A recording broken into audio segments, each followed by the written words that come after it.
Bonjour et bienvenue dans ce numéro de Vlog qui sera un peu particulier parce que c'est un récapitulatif des 4 articles parus sur le shell que j'ai publiés dans Blog. Donc je vous invite instamment à regarder, enfin plus que ça d'ailleurs, à lire ces 4 premiers articles sur Blog avant de venir voir cette vidéo qui est en fait une sorte de résumé et puis qui va permettre d'apporter 2 ou 3 petites choses en plus. La première, c'est le support MVVM, puisque dans les exemples que j'utilisais dans mes 4 papiers, pour des raisons pratiques et pour pas vous noyer dans du code qui était différent de celui du shell, je ne faisais voir que des exemples avec du code behind. Or, c'est pas comme ça que ça s'utilise. Il faut le mettre en œuvre en MVVM et on va voir comment le faire maintenant. Et puis, le deuxième point est que entre le moment où j'ai utilisé le shell et le moment où vous allez voir cette vidéo, il y a eu quelques aménagements. Alors on va parler de ça tout de suite. Comme vous vous en rappelez, dans ma série d'articles, j'utilise comme segmentation du shell le shell item, le shell section et le shell content. Xamarin a préféré clarifier un peu les choses sur les types de menus possibles. Quelques modifications sont apparues. Donc on va tout de suite voir ces modifications pour que les choses soient bien claires et bien figées pour tout le monde. Dans le shell, il y a un certain nombre de choses qui ont été rajoutées dans les dernières versions, notamment certaines choses comme le root host, root shell, tout ça, ça y est plus. Alors ça n'a rien à voir avec le mot clé root, la propriété root qu'on peut utiliser dans les shell items pour pouvoir préciser bien sûr la navigation. Tous les styles qui commençaient par shell quelque chose, je ne crois pas en avoir utilisé dans mes exemples, mais en tout cas, ils ont enlevé le shell parce que ça faisait du mot, parce que ça faisait effectivement redondant. Shell.shellBackground, en fait c'est shell.background et c'est beaucoup plus simple. Ils ont aussi changé certains noms et aujourd'hui le shell item que moi j'utilisais dans mes exemples est plutôt différencié en 2 autres classes qui sont flyout item ou tab bar, ce qui permet de mieux faire comprendre l'intention qu'on va vouloir un menu avec flyout ou un menu uniquement avec des tabulations. Dans les exemples qu'on avait vus dans notre blog, on utilisait systématiquement un menu de type flyout parce que c'est assez classique aujourd'hui comme modèle de navigation dans les applications mobiles. Mais on peut être amené à vouloir faire une application qui n'a que des tabulations et qui n'a pas de flyout. Auquel cas, c'est plus facile d'avoir 2 mots-clés, flyout item et tab bar, qui permettent de bien visualiser, puisque le but c'est d'être descriptif, autant l'être jusqu'au bout, d'avoir jusqu'au bout l'ensemble des différences, et on sait qu'un menu qui commencera par flyout est un flyout, celui qui commencera par tab bar sera un menu à tab bar. Donc on utilisera plutôt ces mots-clés aujourd'hui plutôt que les shell items comme moi je l'ai fait par exemple dans mon papier. Donc il y a pas mal d'autres petites choses qui ont été modifiées, mais ça on s'en fiche un petit peu, c'est pas très grave, mais ça, ce côté-là était assez essentiel puisque toutes les démonstrations dans notre blog sont faites avec des shell items, alors que vous allez voir que le code qu'on va voir aujourd'hui utilise directement les nouveaux mots-clés pour pouvoir mettre en place le menu. Alors je le répète, le but du jeu n'est certainement pas de faire la redite des 4 papiers qui ont été publiés dans le mois passé. Donc je vous renvoie vraiment vers ces 4 papiers pour comprendre ce qu'est le shell et comment l'utiliser. Aujourd'hui, ce qui nous importe, donc en dehors de la petite correction, on va dire terminologique, sur la meilleure habitude à prendre pour nommer les éléments du shell lié à une évolution de ce nouvel objet qui nous est donné dans Xamarin Form. Le but du jeu aujourd'hui, c'est de voir comment ça se marie avec du MVVM.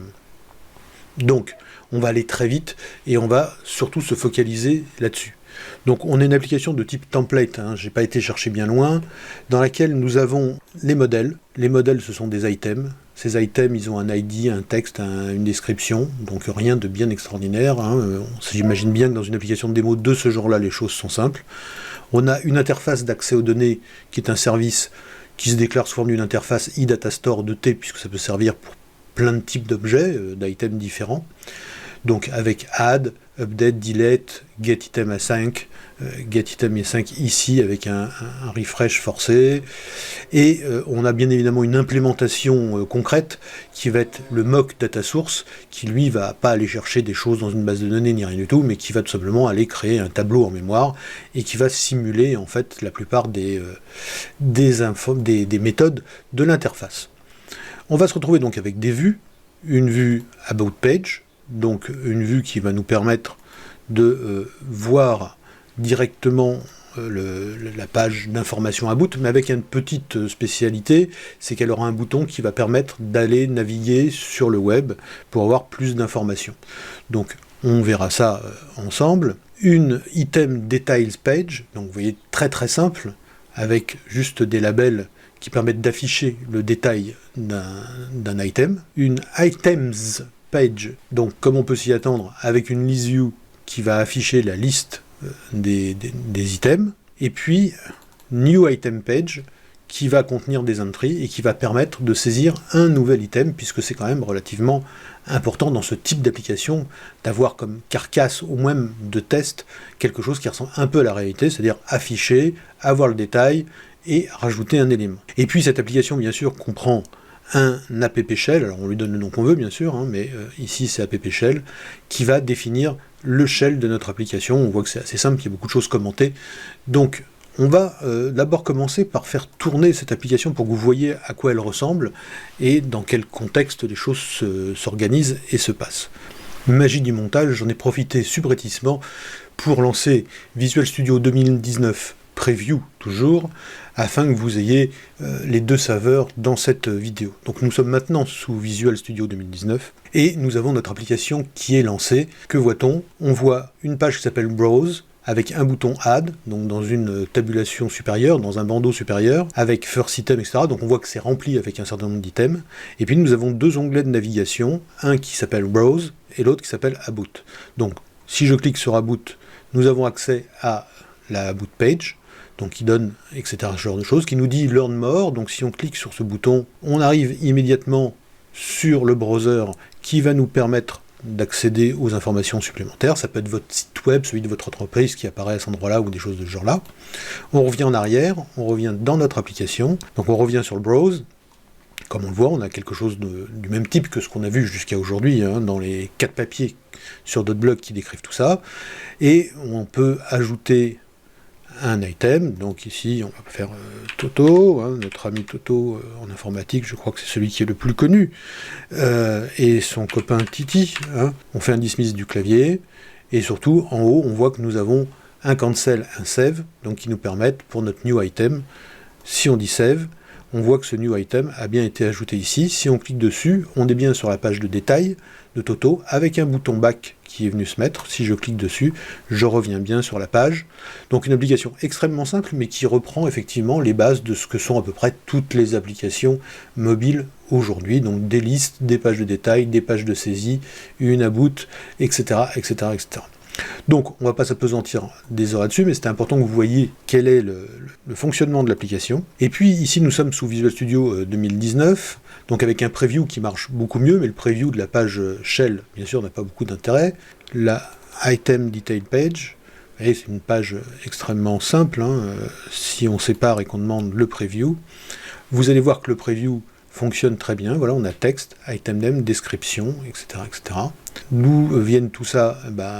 Ici, le item name vient d'un d.text, donc on a des données de design aujourd'hui disponibles, notamment dans le previewer, ce qui est quand même très très pratique, parce que ça permet de voir que, bien que nous ayons un binding, quand on a un binding, on ne veut pas remettre texte égal pour avoir quelque chose en mode preview, hein, sinon ça écrase le binding, ça ne marche pas, il dit qu'on l'utilise 2 fois texte et que ça passe pas. Ici, en fait, grâce à ce D qui est ignorable, donc en fait qui est ici appelé design, tout ce qui va être préfixé de D, en fait, ne sert qu'au design time. Donc ici, D.text ne vient pas faire redondance avec la définition de texte qui est ici, mais va permettre de mettre une définition de texte qui n'est valable qu'en mode design. Et en mode design, ça va nous permettre d'avoir item name, donc ici je pourrais très bien avoir nom de item, et vous remarquez que ici, ça fonctionne, on l'a. Mais entre les small et les medium, il y a un peu de différence. Moi, je préfère faire comme ça, c'est plus clair. Voilà, ici, le nom de l'item, donc il va apparaître en plus gros. La description, si je veux avoir une description avec texte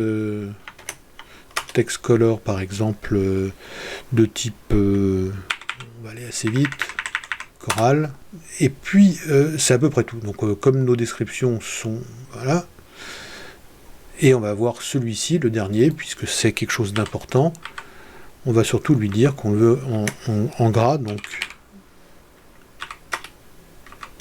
font attribute bold. Si on relance l'application, donc pour l'instant c'est pas vraiment le shell que je vous fais voir, ce sont d'autres nouvelles fonctions de Visual Studio 2019, mais on va en profiter en même temps, et notamment ce mal-aimé Previewer, parce qu'il a tellement merdouillé, faut être vrai, on a eu pas mal de versions qui étaient tellement à côté de la plaque, que forcément, beaucoup de gens ont décroché et ne le regardent même plus. Regardez-le, parce que dans Visual Studio 2019, il fonctionne. Donc si on clique sur un item, on voit qu'on a quelque chose qui correspond quand même à ce qu'on a pu mettre en place à l'écran, et c'est quand même très agréable.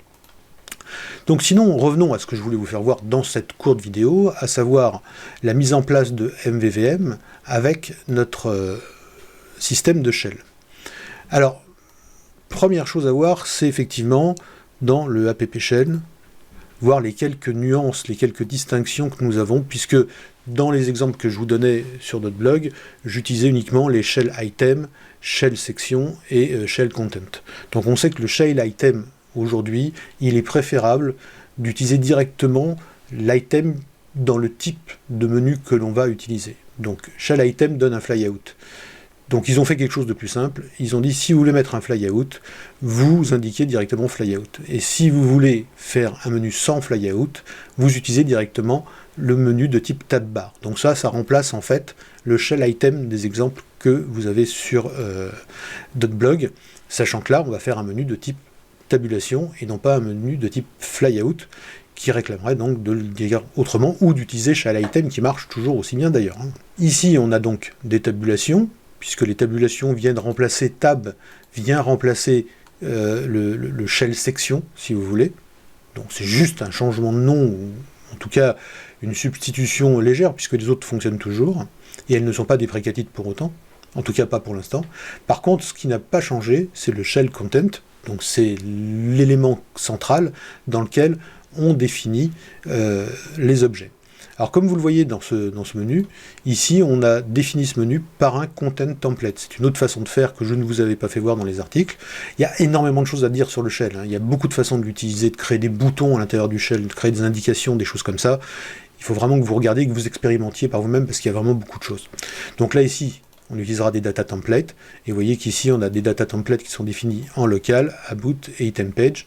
Et en fait, qu'est-ce que c'est que ça? Ce sont juste nos pages, en fait, nos views qui sont ici, la about page et la item page. On voit que dans le shell resources, comme n'importe quelle page XAML, nous pouvons mettre des ressources avec un resource dictionary. On va voir des couleurs qui vont être définies, des styles, le base style par exemple, pour tous les éléments, on dit qu'on veut que le background soit de tel niveau de couleur, que le foreground, etc., les disable color, les tab foreground color, donc on a beaucoup de paramètres sur lesquels on peut jouer directement pour personnaliser son menu, et puis on voit ici un certain nombre d'autres choses, par exemple le shell.flyoutHeader template, donc qui permettent de définir un template pour le header, donc là en général les menus flyout ont une première partie en haut qui a une image ou qui a quelque chose comme ça, une partie de menu, et des fois même une partie inférieure avec un pied. Eh bien on va retrouver aussi ce genre de choses pour pouvoir mettre en place des templates, aussi bien pour la partie haute que pour la partie centrale, ou la partie des items, ou la partie basse de l'écran. Donc ça, c'était ça que je voulais vous faire voir. Et puis MVVM, donc dans cette application, bien évidemment, chaque vue, si on prend une vue au hasard, par exemple item list, par exemple, on va prendre la liste des items, la items page. Donc la items page, si on affiche le previewer, vous allez voir que on a quelque chose de très très utilisable. Vous voyez, ça fonctionne. Ça fonctionne parce que ici, vous voyez, en D, on a rentré des éléments bidons qui apparaissent uniquement en design.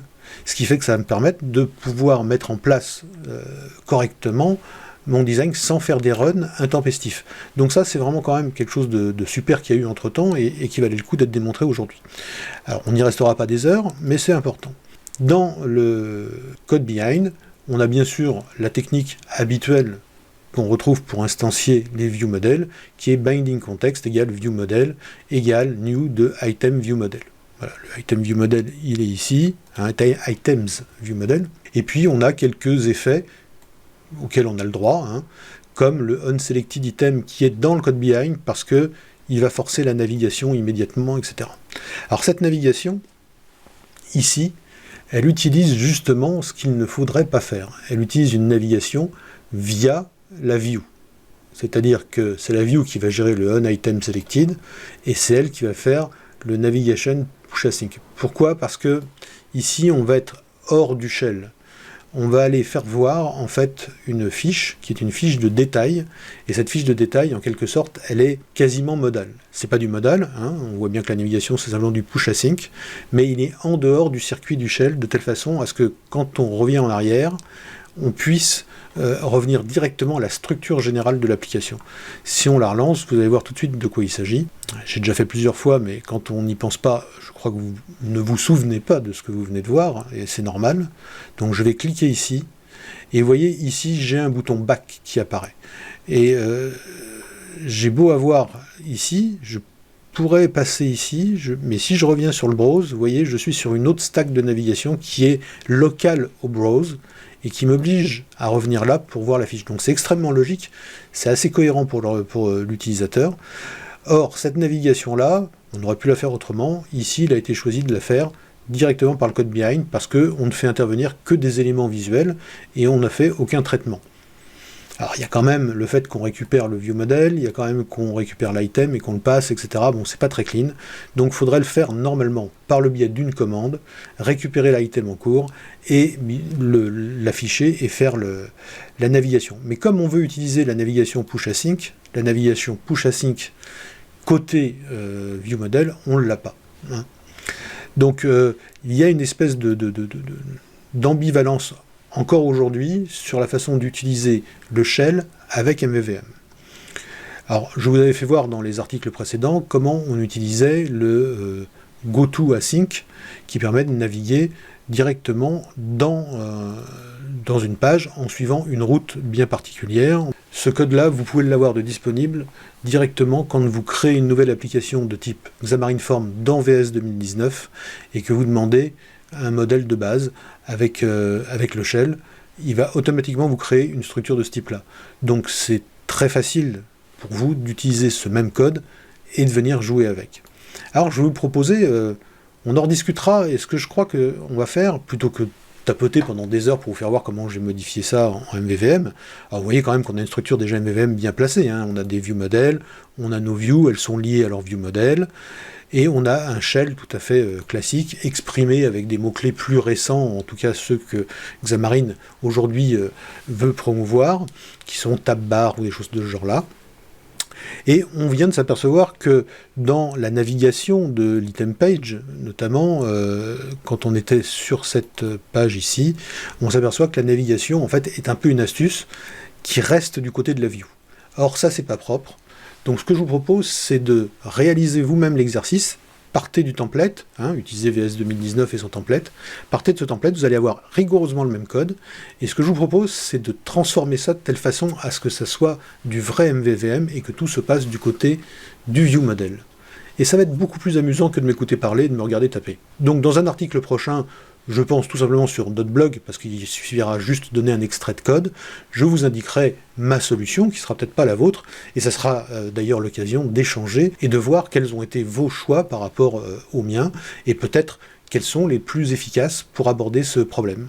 Donc finalement, cette petite vidéo se termine ici, sous forme d'un mini-quiz, et on se dit à dans une semaine, 2 semaines, pour la solution de l'implémentation de ce problème de navigation en vrai MVVM. Stay tuned pour la solution.